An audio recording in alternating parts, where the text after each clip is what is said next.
Probably the best place to be a tree in Portugal is in Lousada now. A big tree, because you will probably get more attention than anywhere else. If I have a piece of land, I want to understand how can I take as much of it as possible. It could be by building a house, by having something that could give me some resource, some food, some wood. But the presence of a tree by itself, it's not being valued as much. So the carbon that they give us, the biodiversity, the oxygen, the fresh air, the calmness, all of that is really not valued. Com o que tem acontecido ao longo das últimas décadas, com os incêndios e com as preocupações que tem havido com o arder e com muitos proprietários com receio, começaram exatamente a abater árvores. Não só a abater árvores, como até árvores de fruto. E então o que acontece muitas vezes é a limpeza é feita sem olhar ao quê? E então cortam-se gigantes verdes, sim.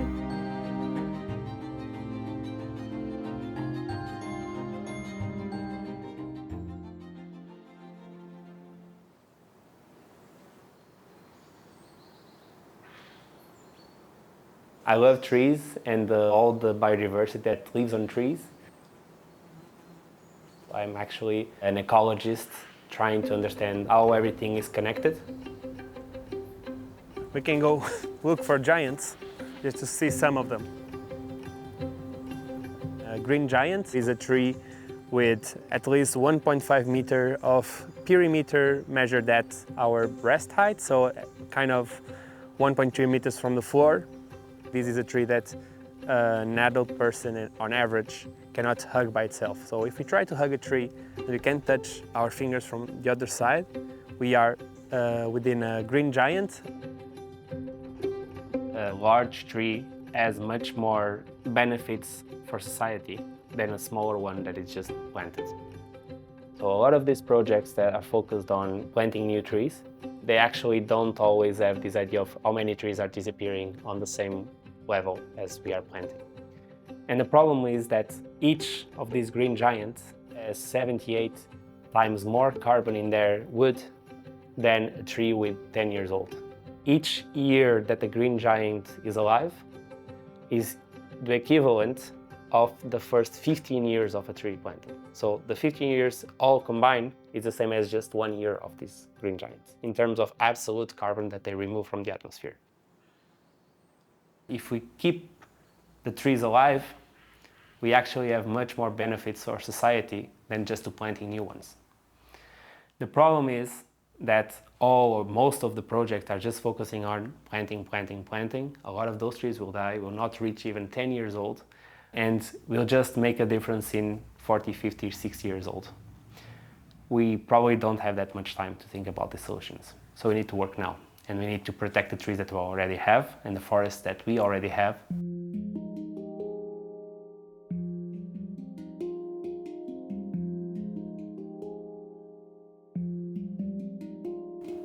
So what we do is really to work with these landowners that they have their trees and they don't have any benefit from that. Because the society, although all of us benefit from those trees, we are not able to value the landowner that keeps them.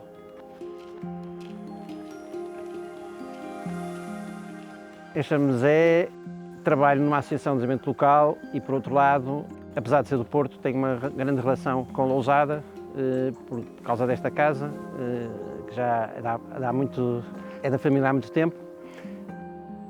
São umas árvores com quem eu vivi sempre e por isso há afetividade. E é um espaço onde plantei muitas árvores e por isso onde dediquei muito tempo, mas por gosto. Onde é que vamos? Vamos para ali. Vamos a uma pequena bolsa onde tem os gigantes verdes.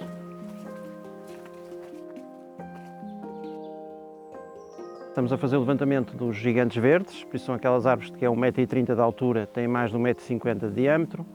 E, por outro lado, para além de as localizarmos numa aplicação, verificamos toda a biodiversidade que elas têm. Se têm ramos partidos, são propriedade privada, são propriedade pública, se têm ninhos, não têm ninhos, se têm buracos, se estão em riscos de cair, situações destas. E pronto, vamos registando isso na plataforma.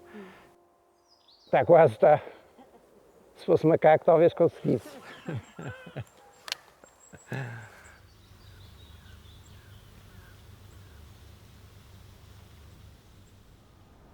When we started in 2013, one of the things I realized was that we actually didn't know much about what we had in the municipality.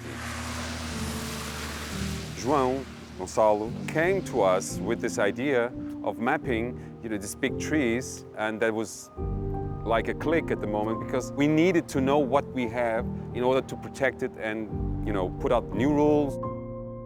We didn't know where they were. We didn't know if there were any big trees left. So João mapped 7,400 trees, more or less. This is how we manage all the data, what is happening in each municipality, how many trees they recorded, if they're being active or not. And so we have, of course, all the spreadsheets and everything. It's from here that we do all kinds of analysis and to understand what can be done in each place. How can we bring money to a forest that is not being cut down? So how can we value a tree based on everything that each tree gives us, but we actually don't really value on monetary terms. So a tree is valuable on an easy way by the wood that you can retrieve from it. But actually a tree gives us much more than that. It gives us oxygen, shade, temperature regulation, also removes a lot of carbon from the atmosphere and is also a house for a lot of animals. We know that they are being cut because they are more valuable when they are down. And so if we can bring some money while they're still alive, we can try to change that perspective.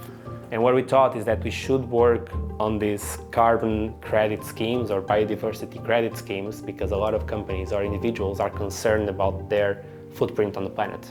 And so what we do is we sign 10-year-long contracts with these Green Giant owners where we pay them or we implement a management plan to preserve these trees and restore their land during this period. So during this time, they cannot cut their trees and they receive or work or money to maintain the forest as it is. The project helped us not only to know where we had those trees, but who were the owners and how would we approach them in order to keep those trees alive. This was absolutely phenomenal because it allowed us to change all our proceedings in the municipality towards trees, public spaces and private spaces as well. So for the first time, carbon was worth money for someone. And that means that for further negotiations, for further situations in the municipality, we can always use carbon as a trade, as a valuable way to add some money to a land, to a piece of land. The feedback from the community was a bit different than it's now because people weren't used to having this kind of approach to, this is a rural area. And trees are chopped down for firewood or whatever. So when we started to say, you cannot just cut the tree, you need to ask permission. First you get this negative impact, because you don't understand it's your tree, why can I do whatever I want? But when you understand the purpose, when you feel like you're doing something for the community just by keeping the tree alive, you become quite important as a person because you own something that is very useful for the community as well.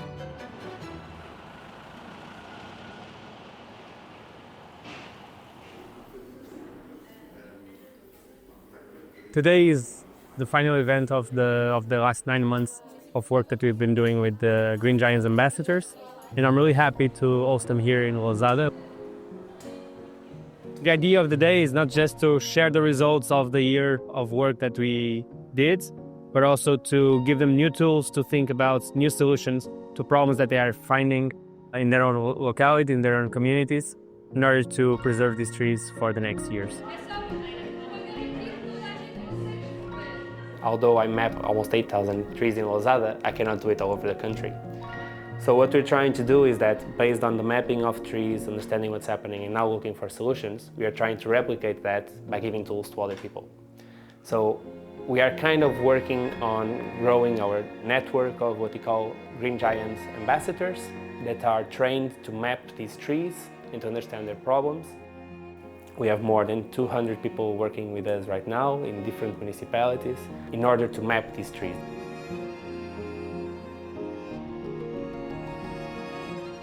It's an act of resistance in the way that we are really trying to keep some of the things that are really important for us as a society, to just keep it as they are.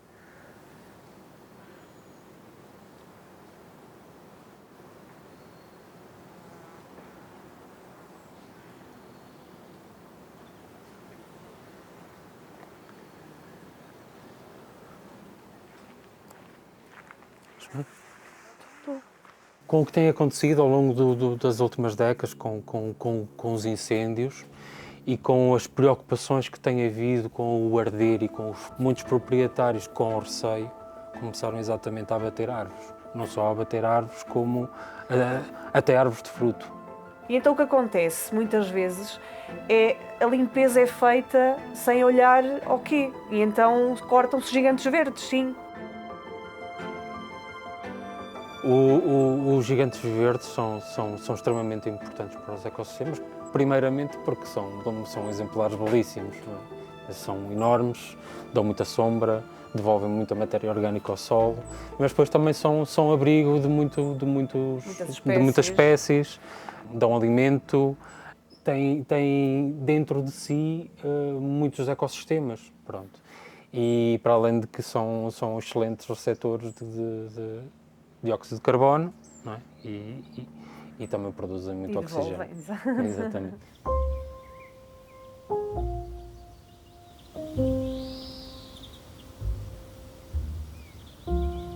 Aqui na nossa área, que é aqui a freguesia de Orgens, nós acho que temos o privilégio de conseguirmos chegar até à população e, de certa maneira, conseguirmos sensibilizar, ou pelo menos passar aquela que é a nossa mensagem da forma como nós fazemos as coisas.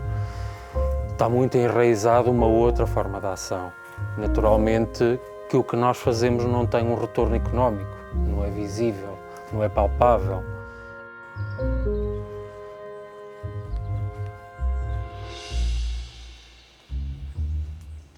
If we don't go into the conversation, if we don't play the same, or we don't talk the same language, we're actually not changing anything. We're living in an utopian world where everything is perfect in our own view, but we are the only ones that see it.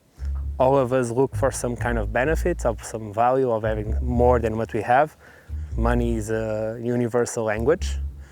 And so if you can talk about it, saying that if you preserve your trees, you will have more than what you have right now, then it's a way to start a conversation, and with that build a relationship. Then it can grow into really people understand that trees are important as they are, or nature is important, or climate is important, or preserving what we have is important, before just cutting it down, and then, yeah, we can go back.